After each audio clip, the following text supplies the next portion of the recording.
तो जी पुर्तगाल ने राह जाते लोगों को भी कंट्री आउट देना स्टार्ट कर दिया। ये एक दोस्त हंगरी से आए हुए थे, इनको भी मिल गया, रास्ते में जाते हुए ये चेक हुए हैं। और उसके बाद एक भाई थे जो शेंजन वीज़ा लेके आए थे और उनका वीज़ा एक्सपायर था, उनको भी इन्होंने कंट्री आउट दे दिया। इन दोनों की स्टोरी तो बाद में बताता हूँ, लेकिन अभी आपको बता दूं कि पुर्तगाल ने अपना ऑपरेशन स्टार्ट कर दिया। और आपको बताता चलूँ कि लास्ट वीक भी एक ऑपरेशन हुआ था जो कि मार्ती मुनीज में चेकिंग का सिस्टम हुआ था। और मैंने आपको ठीक 1 महीना पहले वीडियो बना के बता दिया था कि भाई जो लोग यहाँ पे इलीगल वे से रह रहे हैं और मोस्टली मार्ती मुनीज के एरिया में रह रही हैं, थोड़ी सी आप जो उनसे ना परहेज़ करें या इधर उधर चले जाएं, अपना ख्याल रखें।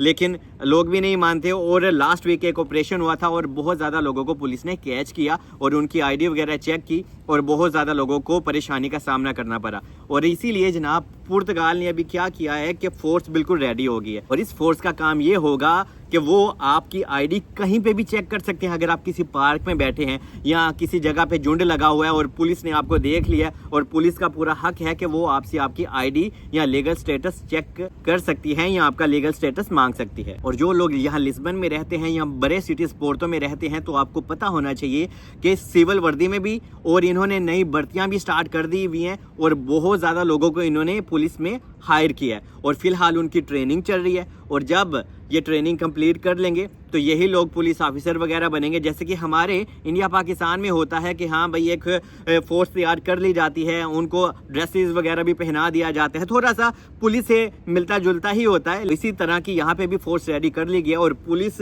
की जो गाड़ियाँ हैं वो इन्होंने बहुत ज़्यादा बड़ी तादाद में पुर्तगाल ने बाई की हैं। सानू पता सी कि सारा जो है ना मलबा इन्होंने साढ़े उत्ते सुटना है और पुलिस की गाड़ियाँ नई नहीं आ रही हैं, इन्होंने नई नई भर्तियाँ कर ली हैं। ये सारा पैसा तो अपने ऊपर लगा रहे हैं, एवं साढ़ा ना है। लेकिन ये जब ऑपरेशन करती हैं तो मोस्टली बड़े सिटीज़ में करते हैं। इनमें से पहले मैं लिस्बन का आपको बताता चलूँ। ओदीवेलेस में ये ऑपरेशन होगा, अमादोरा में, कसाई में जो अमादोरा के पास ही है उस तरफ होगा, और मेन लिस्बन जैसे कि मार्ती मुनीज और इंतिंदेंते के एरिया में सबसे ज़्यादा चांसेस होते हैं ऑपरेशन होने के। क्यों? क्योंकि जनाब जब पुलिस कार्रवाई करती है तो यहाँ पे इनको लोग भी मिल जाते हैं, और जब लोग मिल जाते हैं तो उनका जो टारगेट होता है ना कार्रवाई करने का, वो भी कंप्लीट हो जाता है और वो गवर्नमेंट को कहते हैं हाँ भाई हमने बहुत बड़ा काम कर लिया। तो इस वजह से इनका काम ही ये है कि आपकी वो आईडी चेक करेंगे, और अगर आपके पास कोई लीगल स्टेटस नहीं है तो आप बहुत ज़्यादा खतरे में हैं। अभी आपको ये बता दूं कि ये हंगरी से भाई आए थे और इनको भी पुर्तगाल ने कंट्री आउट दे दिया। ये जनाब रूसियो के पास, ये इंतिंदेंते मार्ती मुनीज के पास ही है रूसियो, वहाँ पे पुलिस ने इनको चेक कर लिया। इनके साथ एक और दोस्त भी था, उसके पास तो टीआरसी कार्ड था, उसको उन्होंने कुछ नहीं कहा, चेक ज़रूर किया लेकिन कोई मसला नहीं बनाया। तो इस भाई के पास जनाब पासपोर्ट के ऊपर इसका वर्क परमिट का स्टिकर लगा हुआ था कि हाँ भाई मेरा अभी भी वैलिड है, और इस इंसान के पास हंगरी का टीआरसी कार्ड भी था। तो उन्होंने कहा कि पुलिस वालों ने कि आप यहाँ पे कर क्या रहे हो? इसने कहा कि यार मैं सिर्फ और सिर्फ यहाँ पे आया हूँ अपने दोस्त के पास, और मैं किसी होटल में नहीं रह रहा, मैं इसके घर में रह रहा हूँ। लेकिन ऐसा बिल्कुल नहीं होना चाहिए कि अगर किसी इंसान के पास शेंजन का टीआरसी कार्ड है तो पुलिस का अमल दखल ही नहीं बनता। लेकिन आजकल ऐसा हो रहा है, और ऐसा अभी हुआ है तीसरी से चौथी दफ़ा। तो मैंने सोचा अभी आपको मैं बता ही दूँ। ऑब्वियसली इस भाई का नाम तो मैं नहीं बताऊँगा क्योंकि आपको पता होना चाहिए मैं लोगों की प्राइवेसी का ख्याल रखता हूँ। तो इस भाई ने कहा यार पुलिस ने मुझे ये कहा है कि आप वापस चले जाएँ हंगरी में, आपका यहाँ पे कुछ नहीं है। और उन्होंने उसको मैनुअल दे दिया, ठीक है, ये मैनुअल हाथ से लिखा गया। और ये भी इस बंदे को कहा कि अगर आप हंगरी में वापस ना गए तो ये जो दोस्त है ना जहाँ पे आप रह रहे हो, उस दोस्त का उन्होंने एड्रेस भी लिया, तो हम वहीं पे दोबारा से आएंगे और खुद आपको अपने हाथों से आपकी कार्रवाई करेंगे। तो ये मसला हो गया है। अब ये बेचारा बड़े परेशान भी है। तो पुलिस वालों ने उसे कंट्री आउट में ये भी लिख दिया हाथ से ही कि आप हमारा कंट्री 20 दिन के अंदर छोड़ सकते हैं।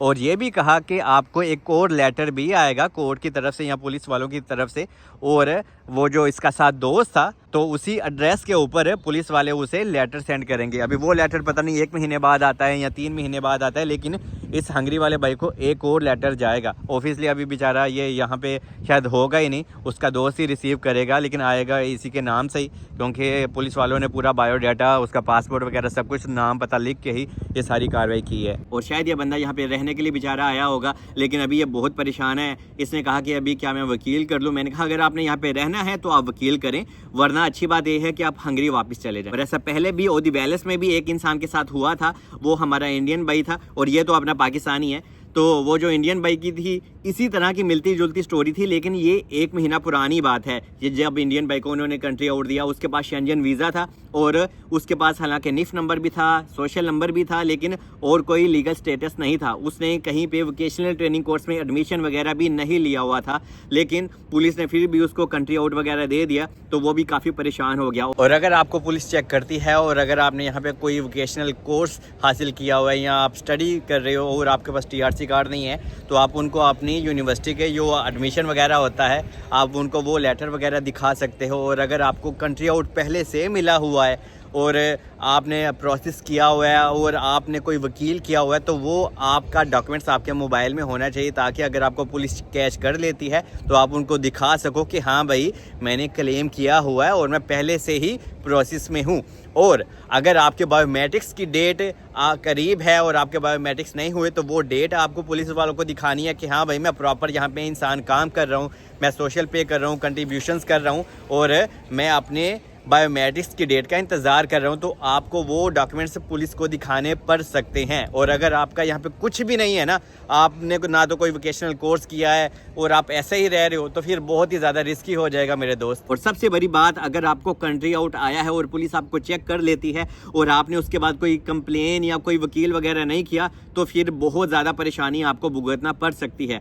तो इसका हल ये है कि जिस भी इंसान को कंट्री आउट आया है, वो जनाब अपना जो वकील का एक पेपर होता है वो अपने पास ज़रूर रखे कि हाँ भाई हमने क्लेम किया हुआ है, हमारे वकील ने ये प्रोसेस वगैरह इसको रिमूव करने के लिए या हम केस लड़ रहे हैं, तो आपके पास वो सारे डॉक्यूमेंट्स होने चाहिए। और अभी अगर आप यहाँ पे इलीगल तौर पे रह रहे हैं, आपके पास कोई इलीगल स्टेटस नहीं है, तो पुलिस आपको चेक कर सकती है। तो मैं आपको ये रेकमेंड करूँगा, प्लीज़ या तो आप पुर्तगाल से चले जाएं, सबसे अच्छा है आप स्पेन में जाके इमिग्रेशन अप्लाई कर सकते हैं, क्योंकि अभी पुर्तगाल के हालात बहुत अजीब हैं।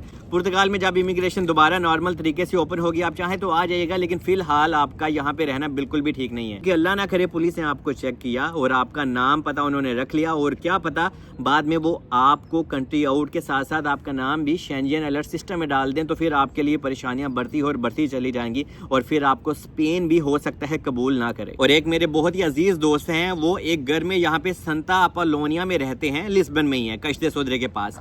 तो जनाब उस बंदे ने मुझे क्या कहा कि सलमान, एक पूरी टीम आती है हमारे घर में, वो चेकिंग करती है। क्यों? क्योंकि उस घर के एड्रेस के ऊपर ऐसे लोगों का एड्रेस था जिनको कंट्री आउट पहले से मिला हुआ था। तो पुलिस ने वहाँ पे कार्रवाई की, वहाँ पे वीडियोस वगैरह भी बनाई और ये बात काफ़ी उन लोगों को पता है जिन जिन लोगों ने वहाँ पे पुलिस संता अपोलोनिया में देखी भी है। तो इस वजह से यहाँ पे ऐसी चीज़ें भी होना स्टार्ट हो गया कि पुलिस ऐसे घरों में भी जाके चेक कर सकती है और कर रही है, छापे वगैरह मार रही है, जहाँ पे उनको थोड़ा सा भी डाउट होता है कि यार यहाँ पे कुछ ऐसी वैसी चीज़ें हो रही हैं या फिर कुछ इस तरह के लोग रह रहे हैं जिनके पास कोई लीगल स्टेटस ही नहीं है। यहाँ पे चीज़ें काफ़ी कॉम्प्लिकेटेड सी हो गई हैं और ये ऐसा इसलिए भी हो रहा है कि पुर्तगाल के ऊपर यूरोपियन यूनियन का भी बहुत ज़्यादा दबाव है, क्योंकि पुर्तगाल को यूरोपियन यूनियन बार बार कहती है कि आप लोग हर एक बंदे को TRC कार्ड ले दे के बैठे हुए हैं, जो इंसान डंकी लगा के आता है ये वो, मतलब कि यहाँ पे सारे इंसान बराबर हैं। तो इस वजह से भी अभी पुर्तगाल की भी मजबूरी है, वो लोगों को तंग कर रहा है।